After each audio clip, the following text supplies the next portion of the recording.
یہ وہ ہے جو ماں کی خدمت کرتا رہا اور حضور کے دربار میں حاضر نہیں ہو سکا، لیکن حاضری اس کی تھی، وہ جہاں بھی تھا وہ نبی کے قرب میں تھا۔ تو اس لیے ماں باپ کی خدمت اتنا بڑا وظیفہ ہے۔ حضرت بایزید بستامی کہتے ہیں میں نے حق معاف کروا لی اپنی ماں سے، کہ ماں تیرے حق ادا کروں یا اللہ کے حق ادا کروں، تو مجھے اپنے حق معاف کر دے، میں اللہ سے اپنے حق معاف کروا لیتا ہوں، اپنی اللہ کو راضی کر لیتا ہوں۔ جنگلوں میں گھومتے رہے، 12 سال بیت گئے، ایک دن دوبارہ آئے، بستام کی سمت سے گزرے، خیال آیا چلو ماں کو سلام کر جائیں۔ تہجد کا وقت تھا، رات کا وقت تھا، دروازے پہ کھڑے رہ گئے کہ میری ماں سوئی ہوگی، میں نے کبھی کوئی خدمت نہیں کی ماں کی، تو اب اٹھا کے تکلیف کیوں دوں؟ ساری رات کھڑے رہے۔ جب تہجد کا وقت گزرا تو نالی سے پانی آیا، سمجھ گئے کہ میری ماں تہجد کے لیے اٹھی ہے، دروازے کے قریب ہو گئے۔ ماں نے ہاتھ اٹھائے، کہا اللہ میرا بیٹا بایزید تیری طلب میں نکلا ہوا ہے، میں نے اسے اپنے حق معاف کر دیے، تو اس کو اپنا وصال عطا کر دے۔ حضرت بایزید دروازہ کھٹکھٹانے لگے اور ماں کے قدموں میں لپٹ گئے اور رو کے کہنے لگے جس رب کو میں جنگلوں میں تلاش کرتا ہوں وہ تو رب میری ماں کے پاس ہے۔ تو ماں کی دعاؤں میں اللہ کی رضا ہے، ماں راضی ہو جائے تو سمجھ لو خدا راضی ہے۔ اللہ تعالیٰ جل شانہ نے ارشاد فرمایا وَقَضَىٰ رَبُّكَ أَلَّا تَعْبُدُوا إِلَّا إِيَّاهُ، تیرے رب نے یہ طے کر دیا ہے کہ اس کے علاوہ کسی کی پوجا نہیں کرو گے، وَبِالْوَالِدَيْنِ إِحْسَانًا، اور والدین کے ساتھ اس نے سلوک سے پیش آؤ گے۔ اِمَّا يَبْلُغَنَّ عِندَكَ الْكِبَرَ أَحَدُهُمَا أَوْ كِلَاهُمَا فَلَا تَقُل لَّهُمَا أُفٍّ وَلَا تَنْهَرْهُمَا،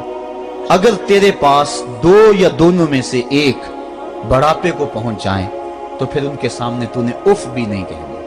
اور نہ ان کو جھڑکنا ہے اور ان سے نرم لہجے میں بات کرنی ہے۔ جب ماں باپ جوان ہو، بچوں کی ضروریات پوری کر رہے ہیں، ان کے تعلیمی اخراجات اور ان کے معاشی سارے معاملات درست کر رہے ہوں، تو اس وقت تو والدین کی بچے تعظیم کرتے ہی ہیں۔ امتحان اس وقت شروع ہوتا ہے جب ماں باپ بوڑھے ہو جاتے ہیں اور چلنے پھرنے کی سخت بھی نہیں رہتی، صرف سانس کی ایک ڈوری لٹکی رہتی ہے، اور جس طرح بچہ اپنے بدن سے مکھی بھی نہیں اڑا سکتا تھا، اب یہ حالت ماں باپ پر آ گئی اور بچے کی طرح مزاج چڑچڑا ہو گیا۔ زمانے کے حالات بدل گئے، لیکن ماں کی پرانی، باپ کی وہ پرانی روش ہے، وہ اسی انداز میں اسی ڈگر میں بات کرتا ہے۔ یہ آزمائش کے دن ہے، یہ امتحان کے دن ہے، اب دیکھنا ہے والدین کی اس وقت تعظیم کون کرتا ہے۔ فرمایا اما یبلغن عندک الکبر، اگر تیرے پاس وہ بڑھاپے کو پہنچ جائیں، دونوں پہنچ جائیں یا تیری خوش قسمتی کہ دونوں میں سے ایک پہنچ جائیں یا دونوں پہنچ جائیں، تو پھر ان کی تو نے تعظیم کرنی ہے۔ کیا کیسے تعظیم کرنی ہے؟ فلا تقل لہما اف، تو نے ان کو اف بھی نہیں کہنا۔ حضرت امام فخر الدین رازی کے حوالے سے میں آج ہی صبح یا گزشتہ شب اف کی تشریحات دیکھ رہا تھا، انہوں نے 12-13 اقوال بیان کیے ہیں، لیکن 2 قول فرماتے ہیں۔ اف یہ ہے کہ انسان کے بدن کے اوپر جو شفاف رہتا ہو، صاف رہتا ہو، مٹی پڑ جائے، ریت کا ذرہ پڑ جائے تو اس کو پھونک مار کے اس کو ہٹاتا ہے، تو وہ پھونک سے جو آواز پیدا ہوتی ہے اس کو عربی میں اف کہتے ہیں۔ تو پھر اف ہر اس چیز کے لیے منقول ہو گیا جو ناپسندیدہ ہے۔ ایک تو قول یہ ہے کہ والدین کے سامنے اس احتیاط سے رہو۔ دوسری بات آپ فرماتے ہیں اف کا مفہوم یہ ہے کہ جب ماں باپ بوڑھے ہو جائیں تو بول و براز چارپائی پہ نکل جاتا ہے اور انسان ان کو اٹھا کے ان کی خدمت کرتا ہے، صفائی کرتا ہے، کپڑے بدلتا ہے۔ انسان کی طبیعت میں جو فطری نفاست ہے اس کے تحت اس کو ماں باپ سے جو مکروہ اور ناپسندیدہ بو آتی ہے اس سے وہ بچنا چاہتا ہے۔ وہ نفرت ماں باپ سے نہیں ہوتی، وہ نفرت اس بدبو سے ہوتی ہے جو ماں باپ کے بدن سے یا چارپائی سے یا کپڑوں سے اٹھ رہی ہے۔ تو بندہ اپنے جو ہے وہ ناک پہ کپڑا رکھ لیتا ہے اس بدبو سے بچنے کے لیے۔ تو اف کے مفہوم کو بیان کرتے ہوئے حضرت امام رازی کہتے ہیں کہ انسان کو اس بات سے بھی روکا گیا ہے کہ تو اپنے ناک پہ کپڑا رکھ کے اگر ان کو صفائی کر رہا ہوگا تو ماں باپ کے نازک دل پہ کہیں یہ بوجھ نہ آ جائے کہ میرا بیٹا مجھ سے نفرت کر رہا ہے۔ اس لیے والدین کی تعظیم کا عالم یہ ہے کہ تو کھلے ناک سے ان کی خدمت کرے اور وہ بدبو سہتا رہے اور اپنے ناک کے اوپر کپڑا بھی نہ رکھے کہ تیرے ماں اور تیرے باپ کے دل کے اندر اتنا خلال اور ملال بھی پیدا نہ ہو۔ یہ ہے اف کا زمرہ۔ حضرت امام حسن رضی اللہ تعالیٰ عنہ نے ساری زندگی اپنی والدہ حضرت فاطمہ زہرا کے ساتھ بیٹھ کے کھانا نہیں کھایا تھا۔ ایک دن حضرت سیدہ فاطمہ نے فرمایا کہ بیٹا میرا جی چاہتا ہے کہ میرے ساتھ تم بیٹھ کے کھانا کھاؤ، لیکن تم نے کبھی بھی میرے ساتھ بیٹھ کے کھانا نہیں کھایا، کیا وجہ ہے اس کی؟ حضرت امام حسن فرمانے لگے، عرض کرنے لگے امی میں اس ڈر سے آپ کے پاس بیٹھ کے کھانا نہیں کھاتا کہ کہیں کسی لقمے کی طرف آپ کی نظر بڑھ جائے اور میں عدم آگہی کی وجہ سے اپنے ہاتھ کو اس لقمے کے پہ ڈال لوں اور نہ جان سکوں کہ اس لقمے کو اٹھانے کا ارادہ میری ماں کے دل میں پیدا ہو چکا ہے اور میں اللہ کی رحمتوں سے محروم ہو جاؤں، اس ڈر سے میں آپ کے ساتھ بیٹھ کے کھانا نہیں کھایا کرتا۔ یعنی ماں باپ کی تعظیم کا عالم یہ ہے، اف تک نہ کہو۔ حضرت سعید بن المسیب رضی اللہ تعالی عنہ جلیل القدر تابعی ہیں، وہ فرماتے ہیں کہ والدین کے سامنے بیٹے کی حالت کیا ہونی چاہیے؟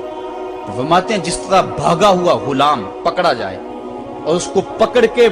جو ہے وہ آقا کے سامنے پیش کر دیا جائے،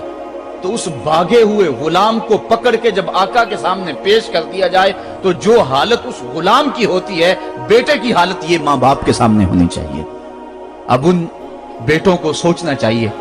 جو اپنے ماں باپ کو دقی انوسی کا تانا دیتے ہیں اور سمجھتے ہیں یہ اولڈ فیشن ہے، انہیں کیا پتا زمانہ کہاں چلا گیا ہے، اور ان کے فیصلوں کو مسترد کرتے ہیں۔ علماء نے اس بات کو تفصیل کے ساتھ بیان کیا ہے کہ شریعت کے جو قطعی ضابطے ہیں، ان ضابطوں اور ان قوانین کو اور ان معاملات میں تو والدین کی فرما برداری نہیں ہوگی، اللہ کی اگر معصیت ہوتی ہو، لیکن جو معاملے شک والے ہیں وہاں ماں باپ کے قول کو ترجیح دی جائے۔ تو فرمایا ان کے سامنے اف بھی نہیں کہنی، وَقُلْ لَهُمَا قَوْلًا كَرِيمًا، اور ان سے نرم لہجے میں بات کرنی ہے۔ وَخْفِضْ لَهُمَا جَنَاحَ الذُّلِّ مِنَ الرَّحْمَةِ، اور ان سے بات اور ان کے لیے اپنے بازو بچھا لینے ہیں نرم دلی کی وجہ سے، نرمی کی وجہ سے۔ جب جانور زمین کی طرف رخ کرتا ہے، اوپر سے نیچے کی طرف آتا ہے تو اپنے پروں کو سکیڑ لیتا ہے، تو اس کے لیے یہ لفظ بولے جاتے ہیں وَخْفِضْ لَهُمَا جَنَاحَ۔ تو اللہ تعالیٰ فرمایا جس طرح وہ جانور عزت سے اپنے بازو سکیڑ لیتا ہے اور پھیلاتا نہیں ہے، والدین کے سامنے تیری اکڑ، تیرا عہدہ، تیرا منصب، تیری شانیں،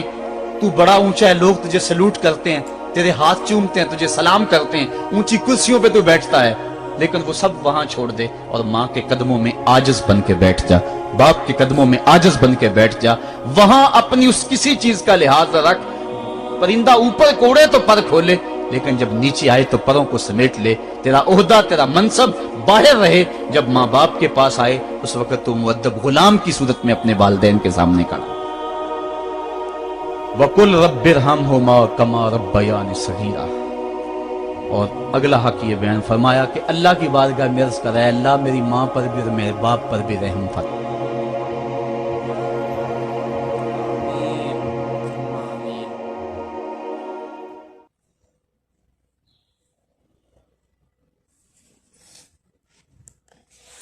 تو میرے پیارے مسلم بھائیوں، بیان کیسے ہوگا تو آپ سبھی پیارے بھائیوں اور بہنوں سے گزارش ہے، وہ لوگ خوش نصیب ہیں جن کے ماں باپ ہیں، جن کے ماں باپ کا ان کے اوپر سایہ ہے، تو کبھی بھی اپنے ماں باپ کی نافرمانی نہ کریں اور اپنے ماں باپ کا خیال اس طرح رکھیں جس طرح ثاقب رضا نے بھی بیان میں فرمایا تھا، ماں باپ ہوتے ہیں تو ان کا خیال رکھیں، ان کی فرمانی نہ کریں، ان سے بد زبان طریقے سے نہ بولیں، ان پہ نہ کہیں۔ وہ خوش نصیب ہے جن کے ماں باپ ہیں، جن کے ماں باپ نہیں ہیں ان سے پوچھو ماں باپ کی کمی کیا ہوتی ہے۔ تو میرے پیارے بھائیوں، اپنے ماں باپ کی زیادہ سے زیادہ عزت کریں، ہر خواہش پوری کریں اور ان سے اف بھی نہ کریں۔ تو اس لیے بھائیوں دھیان میں رکھیں یہ بات، ماں باپ ہیں، جس کے نہیں ہیں اس کو پتہ ہے ماں باپ کی ویلیو کیا ہوتی ہے۔ تو انشاءاللہ اس بیان کو یہیں سماپت کرتے ہیں، ختم کرتے ہیں، نیکسٹ بیان میں ملیں گے۔ چینل کو سبسکرائب کریں، زیادہ سے زیادہ شیئر کریں، اور آپ کی محبت کی ضرورت ہے، سبسکرائب کی ضرورت۔